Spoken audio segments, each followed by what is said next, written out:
Hello, मी मेघा. आज सकाळी 6:15 वाजता घरातून बाहेर पडलोय दोघेही. कुठे जातोय सांगते तुम्हाला. त्याआधी हा चांदमामा बघा, किती छान दिसतोय ना आत्तासुद्धा. कुठे बाहेर जाताना आम्ही आईला भेटलो नाही असं कधीच झालं नाही. म्हणजे माझ्या सासूबाईंना. अहो, त्यांच्या आईशी गप्पा मारत होते. त्यानंतर गप्पा मारून झाल्या आणि आम्ही निघालो. थंडीत गारवारा घेत गाडीवरून कसं तरी नगरमध्ये पोहोचलो. हॉस्पिटलच्या आतमध्ये हेल्मेट घातल्याशिवाय एंट्री नव्हती. त्यामुळे हेल्मेट घालूनच मी निघाले होते. पहिल्यांदा हेल्मेट घातले. बघा तुम्ही कसं दिसतंय. आतमध्ये एंट्री केल्यावर अहो नंबर लावायला गेले आणि मी थोडंसं ऊन बघून चेअरवरती बसून घेतलं. तसे नंबर जास्त नव्हते, पण आमचा धावा होता आणि आम्हाला दाताच्या दवाखान्यात दाखवायचं होतं. त्यामुळं आम्हाला उशीर लागणार होता.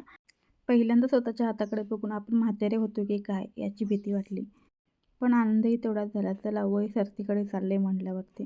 बऱ्याच जबाबदाऱ्या सांभाळून आपण इथपर्यंत पोहोचलेलो असतो. त्यातून थोडा तर आराम भेटेल असं वाटत होतं.